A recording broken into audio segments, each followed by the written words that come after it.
บูรณะหรือว่าไปสร้างสาในสิ่งที่เพิ่นเฮ็ดผิดพลาดอยู่ในประเทศลาวเฮาก็ฮู้จักนำกันโลดที่เพิ่นเว้าถึงว่าปัญหาที่เรื่องภัยโลกร้อนที่เฮ็ดให้ธรรมชาติที่หมุนเวียนเปลี่ยนโตมาเป็นปัญหาที่ได้น้ำท่วมในสปปลาวครั้งนี้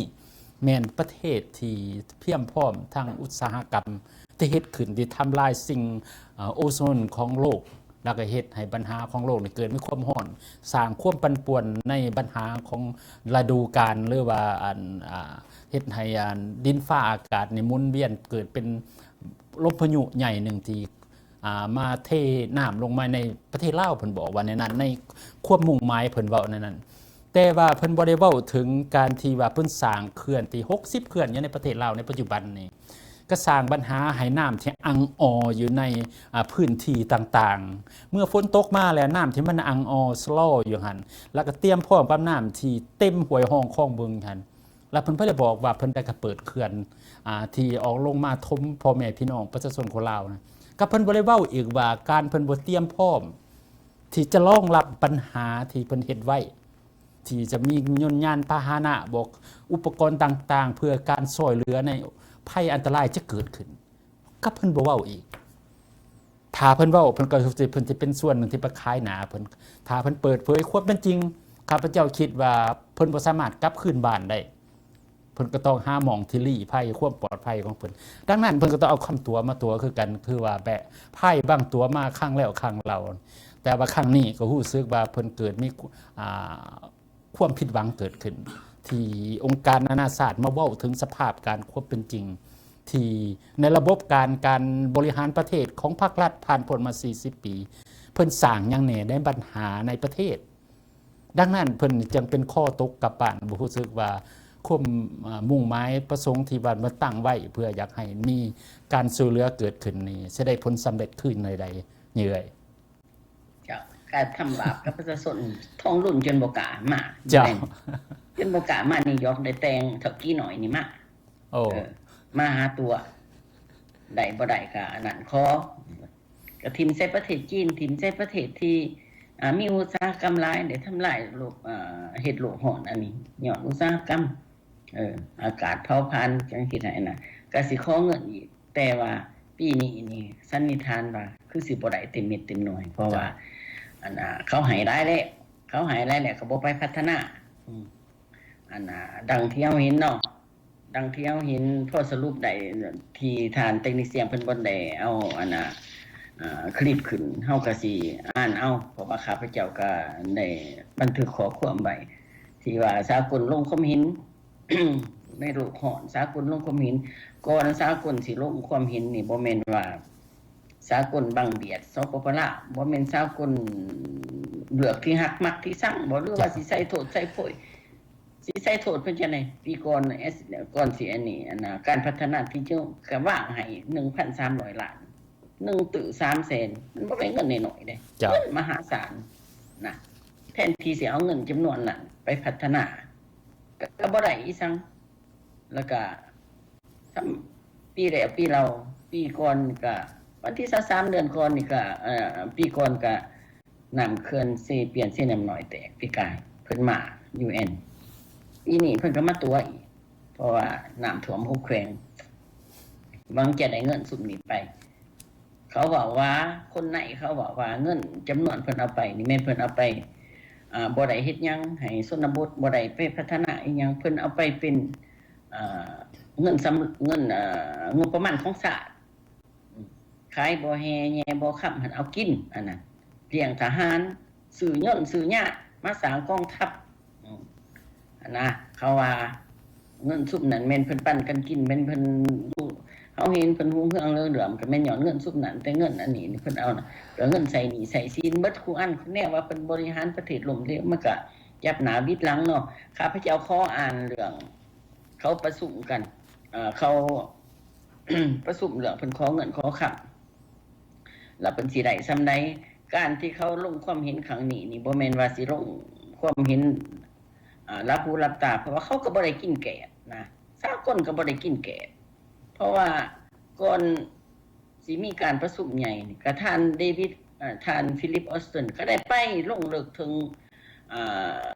ตัวจริงก็ไปเห็นกับหูกับตาก็รายงานเพิ่นบ่ไปซะบ่อนหุ่งเฮืองเหลืองๆเพิ่นก็ไปบ่อนประชาชนทุกหันเพราะว่าเพิ่นสหประชาชาติสากลได้วางเงินให้นี่ก็ให้ไปพัฒนาอันน่ะชนบทหันให้มันเท่าเทียมกับในเมืองเฮาสิถามว่าเป็นหยังเพิ่นบ่ไปบ่มไปว่าเพิ่นบ่ไปแนวนั้นบ่มบ้าของเพิ่นหั่นน่ะบ่อนบันเทิงบ่อนเหล้าเบียร์ระเบิดเพิ่นบ่ไปเพิ่นก็อยากให้ไปเบิ่งโรงหมอโรงเรียนที่อยู่ใกล้หั่นมันถึงแล้วบ่จุดมุ่งหมายของสากลที่วางเงินให้หั่นน่ะเพิ่นก็ไปเห็นกับคำรายงานของท่านฟิลิปนี่แหละมันเป็นสะท้อนให้ให้เห็นว่าน่ะสปป.ลาวบ่ได้เฮ็ดหยังแล้วเอาเงินค้ำไปตุ่มไปตัวหลินซื่อๆเสียหายประเทศที่เท่าถึงที่เคยมีลาวเคยมีมาในประวัติศาสตร์เนาะข้าพเจ้าขออ่าน ทานเสริมใส่เขาตอบอันนี้เขาตอบสิ่งที่เพิ่นขอหรือว่าผลงานของเพิ่นประจำปีที่ผ่านมาที่เพิ่นเอาเงิน 1,300 ล้านดอลลาร์นะไปนะเพิ่นบ่ได้เฮ็ดเขาตอบว่าแนวนี้องค์การสากลตำหนิทางการลาวในกองประชุม UN General Assembly ปี74คือปีนี้แหละเมื่อวันที่23ที่ผ่านมาการปรึกษาหารือการเปลี่ยนแปลงอากาศคือโลกร้อนจังซี่โดยมีผู้นำทั่วโลกเข้าร่วมทางการลาวแม่นเสริมใส่กรมสิทธิ์เป็นผู้ต่างหน้าประเทศลาวแม่นประเทศที่ได้ทุนจากการช่วยเหลือทางการพัฒนาที่ยืนยงคือ SDG จังซั่น 1,300 ล้านซึ่งเป็นมูลค่าหลายที่สุดจึงเฮ็ดให้มีการพัฒนาแบบก้าวกระโดดขันแต่บางสิ่งบางอย่างก็มีการเงื่อนงับฟังเด้อพี่น้องเด้อแต่บางสิ่งบางอย่างก็มีการเงื่อนงับเพราะสปป.ลาวเฮ็ดสำเร็จ8ข้อใน9ข้อเพิ่นเอาไป8ข้อธรรมดามันมี18ข้อ17ข้อ18ข้อแม่นการเก็บกู้ระเบิดเพิ่นเฮ็ดเพิ่นรายงานว่าเพิ่นเฮ็ดผลสำเร็จได้8ข้อใน9ข้อที่เพิ่นเอาไปบัดนี้เขาลงความเห็นว่าใน8ข้อหั่นนะที่เพิ่นเอาไปเพิ่นว่าเพิ่นเฮ็ดสำเร็จผัดแต่ละข้อบ่มีความชัดเจนคำว่าบ่มีความชัดเจนนี่บ่ได้รับผลเต็มเม็ดเต็มหน่วยบ่เห็นหยังเป็นสิ่งเป็นอันคันแม่นคนก็บ่เป็นโหลเป็นพายคันแม่นนักเรียนก็อ่านหนังสือบ่ทันออกเขียนบ่ทันได้นะคันแม่นในหมอก็จับเข็มซักยาบ่ทันเป็นให้พี่น้องเข้าใจจังซั่นแซมบ่ได้ยากที่เขาสรุปให้อีกอย่างหนึ่งการพัฒนาของสปป.ลาวแม่นอิงใส่ทรัพยากรทางธรรมศาสตร์หลายเกินไปนะที่อิงใส่ธรรมศาสตร์ทรัพยากรคือการขุดบ่อแห่การตัดไม้การสร้างเขื่อนบ่มีขอบเขตน่ะเขาว่าองค์การขอโทษครับพระเจ้าเป็นต้นแม่นการขุดค้นบ่อแห่การตัดไม้การเฮ็ดเขื่อนบ่มีขอบเขตและอุตสาหกรรมขนาดใหญ่ซึ่งให้มีผลกระทบต่อความอุดมสมบูรณ์สิ่งคือมีผลกระทบต่อสิ่งแวดล้อมอยู่ในสปป.ลาวความหมายของธรรมศาสตร์และทำหายธรรมศาสตร์นอกจากจะบ่ให้ผลแก่ธรรมศาสตร์แล้วยังมาทำลายธรรมศาสตร์อีกการพัฒนานี้ผัดบ่มีความเท่าเทียมกันคำว่าบ่มีความเท่าเทียมกันมาเจริญแต่อยู่ในเมืองเวียงจันทน์แต่อยู่นอกคณะทุกอย่างประวัติศาสตร์คนลาวบ่เคยมีมาในโลกนี้นี่นะการพัฒนานี้ผัดบ่มีความเท่าเทียมกันและบ่สร้างผลประโยชน์ให้กับประชาชนชนบทเห็นบ่แต่ผัดสร้างทางลบให้แก่พวกเขาบ่อีต้นบ่พี่น้องปัญหาที่เกิดจากภูมิอากาศเปลี่ยนแปลงคือโลกร้อนแสดงออกให้เห็นพวกจะว่าโทรปิโกสตอร์มแสดงออกให้เห็นเส้นน้ำท่วมภัยแห้งแล้งพยาธิอะฮิวาเฮ็ดให้อัตราการตายของเด็กน้อยและคนลาวเพิ่มสูงขึ้นอันนี้แม่นผลกระทบที่ตามมาที่พวกสปป.ลาวบ่รายงานบ่หรือว่าบ่เอาแต่ที่เขาเห็นมาจังซั่นความกระทบกระเทือนเนาะส่วนฐานเพิ่นได้รับข้อมูลที่นำไปเสนอในองค์การสหประชาชาติครั้งนี้ก็ ข้าพเจ้าคิดว่าในองค์การนานาชาติเนี่ยเข้าใจในการได้เรียมของพวกเพิ่นอีกทีหนึ่งเนาะที่เว้าถึงเรื่องการเรียกร้องต่างๆที่ปัญหาแต่มันเกิดขึ้นเรื่องมาจากเว้าน้อยหนึ่งเรื่องภัย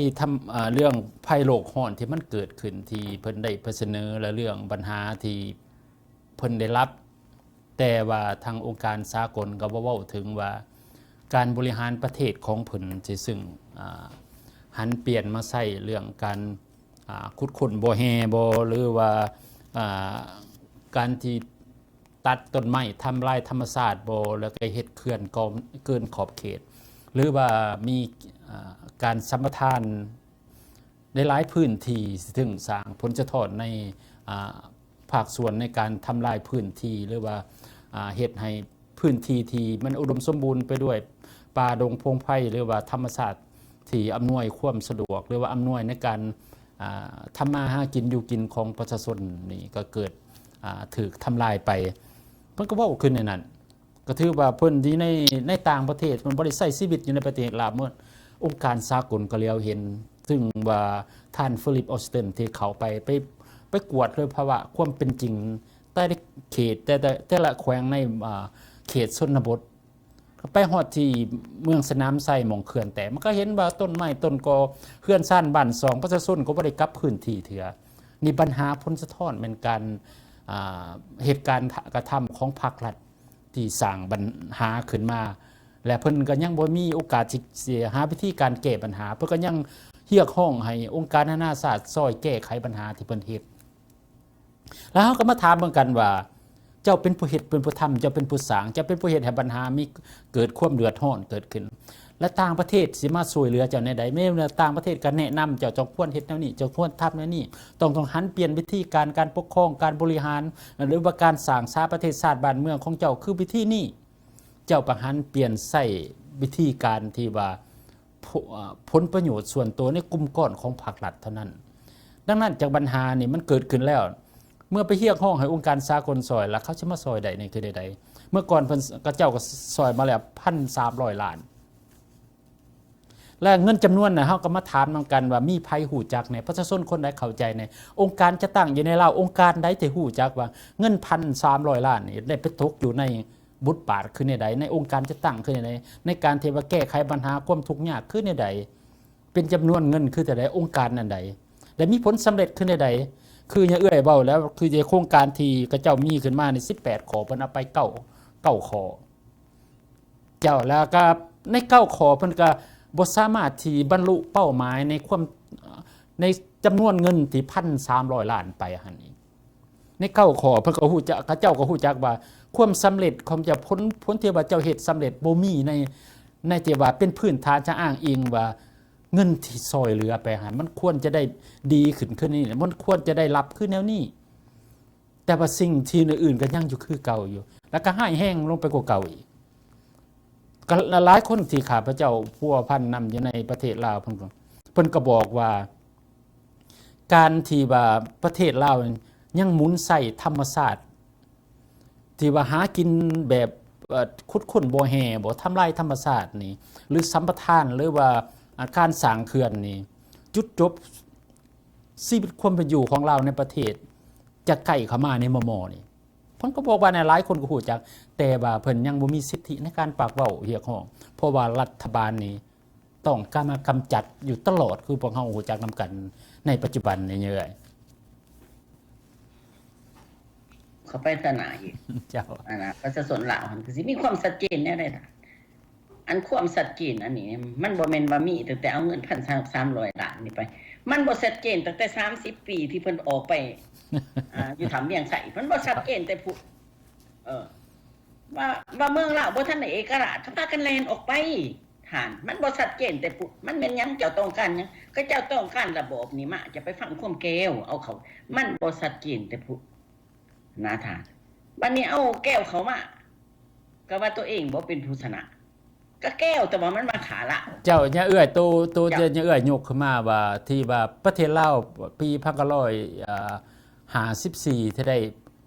ได้เอกราชได้ไปขึ้นอยู่ในองค์การสหประชาชาติไปเสนอว่าเราเป็นอินดิเพนเดนต์แล้วเป็นประเทศที่ว่า มีเขตน้ำแดนดินที่ประกอบส่วนเราเป็นเอกราชส่วนตัวแล้วหลังจากปี1975นี่ก็บ่เห็นหนังสือที่ยั่งยืนว่าเพิ่นไปเสนอองค์การสหประชาชาติเดี๋ยวนี้ประเทศลาวได้เอกราชใหม่แล้วเพิ่นบ่ได้เสนอหยังบ่ได้ว่าหยังยังก็ไปบันทึกไว้คือกับหลังการปกครองทางเจ้าก็มีแต่หนังสือที่บันทึกไว้ปี1954ยังอยู่คือเก่าอยู่นี่แหละเฮามาถามนำกันว่าการที่เล่เหลี่ยมภาครัฐเว้าว่าได้ปลดปล่อยได้เอกราชที่ประกาศตัวเองว่าเป็นเอกราชมันบ่แม่นประกาศตนเองว่าเป็นผู้ที่ใช้อิทธิพลอำนาจข่มขู่มีโอกาสไปในปัจจุบันนี่เยอะจ้ะมันข้าพเจ้าขอบอกคือมันบ่ชัดเจนมาแต่ใดเจ้า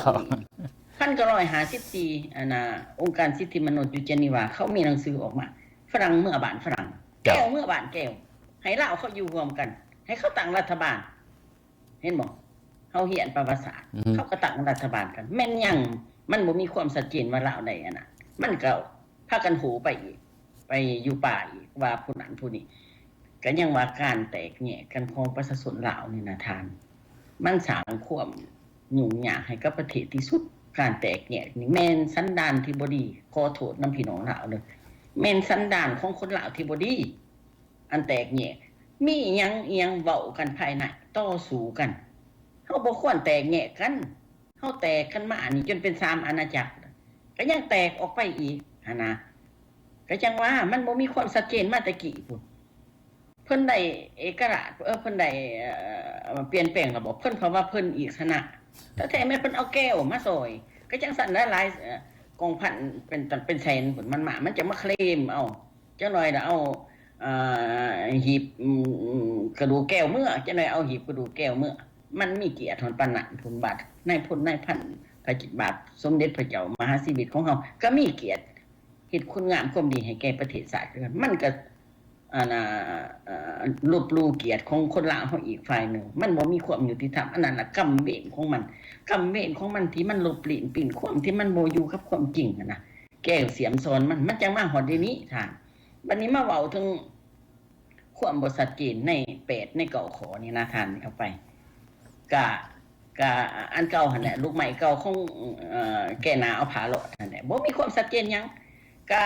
เขาบอกให้ไปสร้างน้ำบาดาลให้คนทุกข์เด้อก็สร้างไป4 5อันแล้วก็ไปถ่ายรูป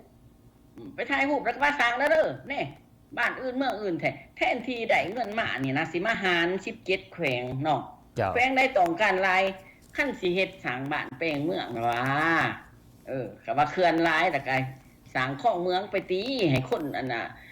ปลูกฝังเลี้ยงสัตว์บ่อันใดก็ดีเงินคำใดมาจะมาป้าให้ลูกหลานหลานแล่นไปเมืองไทยไปหาการมันถูกมันหยังมันก็ไปมันบ่มีรายได้รายดีนะอันว่าอันสร้างพ่อแก่ผาเอาหน้าโลดนี่นะท่านอันน่ะอย่างสุขศาลาเนาะโรงเรียนโรงหมอน้ำบาดาลพื้นฐานของการพัฒนาเฮ็ดให้มันได้ใจสากลนี่เป็นหยัง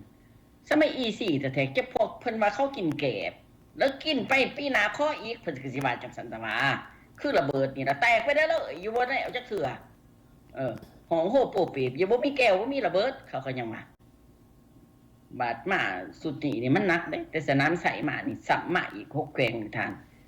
เลยศูนย์บัดนี้ศูนย์แล้วบ่จักแนวสิเฮ็ดนี่ก็โฆษณาให้หารบริษัทไปซอยกันก็บริษัทแหบของพี่น้องเพิ่นเองนั่นแหละของเพิ่นหากินแบบโอ้ยหัวไสหลายแต่ทางหัวไสหลายจนแตกบ้านแตกเมืองคนลาวอยู่ทั่วทุกมุมโลกอยู่เบิดทุกบ่อนย้อนความแตกแยกอยู่บ่อนใดกินบ่อนหันแล้วก็สร้างความขุนของมองใจให้กันลบราคาฟันกันอยู่บ่หยุดบ่หยักอันนี้นี่นะเพิ่นว่าระบบใหม่ของเพิ่นนี่เนาะเขากำปักกำแปเพิ่นโคบ้านนั้นน่ะท่านฟิลิปออสตันเราสำเร็จเวียกงานของเราแล้วเราไปเสนออยู่เจนีวามันเป็นเพิ่นตั้งคณะกรรมการเพิ่นมาสู่คือเพิ่นมาสู่ประธานอันนี้เว้าความบ่จริงทำลายเพิ่นแนวนั้นแนวนี่เพิ่นได้ความบ่ดีของเพิ่นอันนี้บ่ให้พี่น้องลาว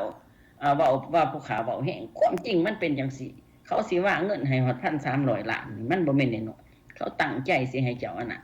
อีกจังนึงก็ว่าเจ้ามีความต้องการเรื่องเงินเรื่องคำเรื่องอยากปลูกบ้านไปเมืองบ่อยากให้พวกเจ้าหันไปเป็นข่อยเจ๊กหลายเพราะว่าอิทธิพลเจ๊กให้มันมาอยู่ในบ้านมันเต็มเบิดล่ะพวกเจ้าเพราะว่าได้เงินไปหา มื้อไปหาเจกอีกมาลงทุนบ้านข่อยทางใดก็เอาบ่แต่ไรได้ถามบ่จักว่ามันทำลายประเทศตัวเองหั่นน่ะบ่จักว่ามันทำลายเด้อเลยจนตาเจนี่บ่จักแนวสิเฮ็ดเจ๊กก็กวกเขาแก้วก็กวกเอาไปเอามาแก้วมีอำนาจทางการเมืองทางการทหารทางการเศรษฐกิจคุ้มหัวเพิ่นอยู่ต่อไปก็เจ๊กกับแก้วมันก็ยิกคิวใส่กันอย่าหามข่อยเด้อเดี๋ยวนี้ข่อยสิไปลงทุนอยู่เมืองละแก้วก็ต้องได้ปล่อยเพราะว่ามันเป็นความมึงขึ้นของแก้วแหละหั่นน่ะย่อมเขาตั้งแต่1945 54พุ่นมาบ้านข่อยมาซอยในประเทศข่อยบ่ทันได้อันน่ะเอกราชมาซอยข่อยแน่สุพรรณวงศ์ว่ามาซอยข่อยแน่ให้ไปกอบกู้เอกราชแน่หั่นน่ะก็ได้ตายป่าเอกราชได้ก็ได้ตายป่ามาป่าอัญญะให้ลูกหลานมีความยุ่งยากคือคู่มืออันนี้บ่แม่นว่าปล่อยบ่แม่นว่าเว้าความจริงให้ฟังเรื่องความยุ่งยากมันก็มาทั้งขันนี้อันนี้ใส่ตัวแก้ผ้าเอาหน้าหลอดนี่ขอให้มันอย่าสิมาเพพายให้ลูกหลานรุ่นใหม่ซะให้มันอยู่กับความจริงเพราะว่าคู่มือนี่มันก็ซ้ำหูแจ้งตาใสแต่สมัยเทคโนโลยีมันตัวกันบ่ได้บ่อยากให้ตัวมันเศร้าตัวแหละบ่แม่นสมัยเขียนหนังสือหากันบ่ได้ตีม็อกหากันนะอยากให้เพิ่นเปิดหูเปิดตาเด็กหน่อยลาวมันเห็นมันก็อยากปากอยากเว้าเพราะว่าดินฝนมันก็ลินน่ะเพิ่นก็ยังไปจับไปกุ้มเขาอีกนะทานมันก็เป็นคือแนวนั้นเว้าจะได้ก็บ่อันนั้นก็แปลว่าปีนี้นี่มาสหประชาชาติผิดหวังเขาตอกหน้าคือข้าพเจ้าอ่านขอควบอันนี้นี่แม่นควบเขาสรุปควบล่ะก็จังว่านายกก็จนบ่กล้ามาท่านบ่กล้ามาแต่งเมียไปออกไปเยี่ยมยามประชาชนเพื่อถือกุ๊บแก้วนะท่านแล้วเลยบ่ปาแก้วกับแก้วนี่ซื่อๆอันนี้เฮาบ่แม่นว่าเฮาเกลียดเฮาสั่งแก้วเด้ท่านผู้ใดมาลูกหลานเฮาเกลียดสั่งเฮาเคยเป็นพันธมิตรกับเวียดนามใต้บ่เคยมาลูกหลานเลยค่ะเฮามีอธิปไตยต่อกันเขาก็นับถือเฮาก็นับถือเขาเจ้าแต่แต่เวียดนามใต้เฮาบ่มีไผถึงขั้นนี้มันมามีไผคนที่ว่าสู้สีกับสปปลาวมีแต่แก้วเหนือเฮาสิเว้าซะไล่ภาคกลางด้านนั้นขึ้นไปแม่นหมดแม่นหมดที่สตแลอันนั้นอันนี้เฮาบ่ให้เพิ่นอันนั้นเด้อมาฮอดได้ความเดือดร้อนเฮาจังเว้าเนาะก็เจ้าเนาะท่านเนาะเจ้าก็เพิ่นผิดหวังแหละเขาเฮ็ดเพิ่นจังซี่แล้วเพิ่นสิได้เท่าใดเฮาบ่จักให้เพิ่นว่าคันขี้กันกินเองเท่านั้นแหละให้เพิ่นยุตามธรรมดาเนี่ยนะท่านเจ้าช่วยเหลือประเทศชาติบ่ได้เจ้าช่วยเหลือคือไผนี่นะจะไปตัวประชาชนว่าไผพิบัติน้ำท่วมมันก็น้ำท่วมแท้แต่เจ้าปล่อยน้ำมาจากเขื่อนใส่เขาหั่นนะไปสั่งจะบ่เว้าความนั้นแล้วเพิ่นช่วยเหลือเขาบ่ได้นะครับพระเจ้าอ่านเบิ่งข่าวสิมาเข้ารายการนี่ท่านแล้วเฮาก็อันนั้น13ขอเนาะเพิ่นให้กลุ่มตนเองเนาะท่านทองรุ่นเพิ่นเอิ้นคณะบริหารเขาไปท่านอิหยังก็เหยียบเป่าหือท่านเจริญเหยียบเป่าหือเพิ่นก็บอกว่าต้องใส่13นโยบายนี่ให้คนลาวแต่ละแขวงให้กลุ่มตนเองท่านมันสิกลุ่มจังตัวไผตัวมันเด้นำมือมันสิอันน่ะประชาชนนี่ฮ้องโหอยู่ว่าบ่มีนั่นบ่มีนั่นบ่มีนี่ก็ได้แต่ฮ้องแล้วท่านสิเอาหยังมาก็เขาก็บ่ยังทานเฮือนก็บ่ยังเสาเฮือนก็บ่มีมีแต่น้ำมีแต่เหอะมีแต่อีหยังสัตว์สาว่าสิ่งตายไปเบิดเสียจังได๋ก็พอแต่ว่าสืบมื้อไปซื่อๆจังหน่อยนี่ลมหนาวมานี่เป็นไข้เป็นหวัดอีกสิไปสนอยู่ไสเฮือนซ่านก็บ่มีทานเฮือนซ่านที่มันเหลือน่ะมันก็บ่ได้มาตรฐานเสาเสวเบิดอันนั้นเสวเบิดเหม็นเขาว่าเหม็นเอื้อนเนี่ยเอ้ยเหม็นแต่เมืองลาวหั่นบ่แม่นว่าอันบ่น้ำท่วมทานมันเปื้อมันเปื้อนบ่จักขี้จักเหนียวบ่มีหยังมันบ่ได้ไหลไปน้ำน้ำเด้อพญาติพะเหยาหั่นน่ะมันเพิ่มขึ้นความทุกข์ของคนลาวนี่หลายที่สุดพวกอำนาจเมืองอำนาจแขวงอำนาจตาแสงพวกเขาก็ได้แต่รับฟังซื่อๆเพราะว่าภาครัฐเพิ่นสั่งให้กลุ่มกันเองก็มื่นตาพอบ่มันบ่มีถึงมีหอนผู้ใดสิเจกเงินถุงมีแต่ว่าเศรษฐกิจน้อยลงเท่านั้นแหละคุมื้อนี้ก็อีต้นพี่น้องลาวเด้อข้าพเจ้าเว้าความยุ่งยากอันนี้มาบ่แม่นซ้ำเติมเห็นใจที่สุดพี่น้องก็ย้อนระบบการปกครองอันนี้แหละพี่น้องถ้าแม่น tropical storm มันมาหาพวกทานมันก็ไปพวกทานบ่ทุกทั้งคันนี้ดอกแก้วสร้างเขื่อนแก้วก็ไปหนังเขื่อนใส่ต่อไปเฮาสิไปเว้าแก้วเขามาหานางปานียาทอตุเนาะมันมีคลิปอยากให้ทานเทคนิคเสียงเพิ่นเอาออกเพิ่นมาเยี่ยมยามกันเพิ่นเว้าอีสังกันแน่เรื่องน้ำท่วมเรื่องหยังเนาะเซ้อ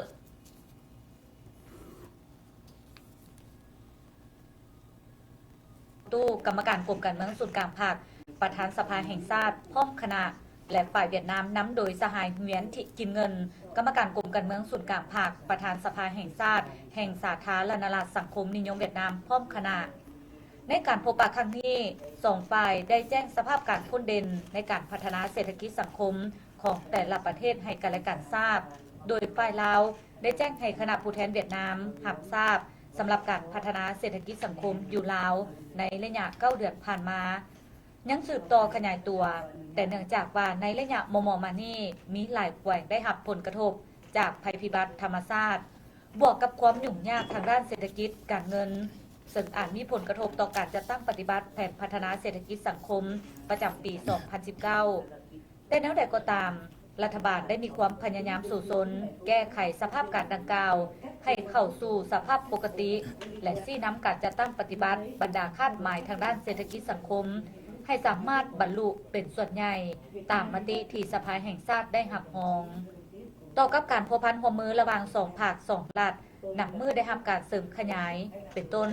รัฐบาล2 ประเทศได้เอาใจใส่ประสานสมทบกันจัดตั้งปฏิบัติข้อตกลงระหว่างการนำขั้นสูงของ2 ภาค 2 ประเทศให้เป็นรูปธรรมสำหรับการพัวพันหัวมือระหว่าง2 สภาแห่งชาติลาวและเวียดนามได้ทำการเสริมขยายเข้าสู่ล่วงเลิกมีประสิทธิผลแทบเหมาะกับตัวจริงเป็นต้นหลายเนื้อในที่2 ประธานสภาได้ตกลงเป็นเอกภาพในต้นเดือนมีนาปีนี้ที่ฮานอยได้รับการจัดตั้งผันขยายเป็นผู้ประทำเซ็น2 สภาแห่งชาติได้มีการสุกยุ่งให้รัฐบาล2 ประเทศแก้ไขผลการติดตามกฎกาของกรรมาธิการต่างประเทศของ2 สภาเกี่ยวกับการยกย้ายภูมิลำเนาตามลำพังใจและการสร้างครอบครัวบ่ถูกต้องตามระเบียบกฎหมายอยู่บริเวณชายแดนแขวงบริคำไซและแขวงอัตตปือแม้มีความคืบหน้าเป็นอย่างดีนับแต่เดือนมีนามาฮอดปัจจุบันในจำนวน 6,978 คนหญิง 3,812 คนที่ยกย้ายจากเวียดนามมาอยู่ลาวรัฐบาลได้อนุญาตให้อยู่ถาวรแล้ว 6,518 คนหญิง 3,629 คนและได้ให้สัญชาติลาวแล้ว930 คนส่วนพลเมืองลาวที่ยกย้ายไปอยู่เวียดนามจำนวน 1,689 คนหญิง 1,322 คนแม้ได้รับอนุญาตให้อยู่ถาวรแล้วและได้พิจารณาตกลงให้สัญชาติแล้ว381 คนในโอกาสนี้สภาแห่งชาติทั้ง2 ประเทศได้สืบต่อสุขยุ่งคะแนนการและองค์การปกครองท้องถิ่นที่เกี่ยวข้องเอาใจใส่แก้ไขและพิจารณาให้สัญชาติแก่จำนวนที่ได้รับอนุญาตให้อยู่ถาวรแล้วนั้นเพื่อให้เขาเจ้ามีความอุ่นเอี่ยมทุนเทียงดำรงชีวิตและได้รับสิทธิพื้นฐานของพลเมืองตามที่กฎหมายของแต่ละประเทศกำหนดไว้นอกจากนั้นทั้ง2 สภาแห่งชาติและสภาประชาชนขันแขวงนครหลวง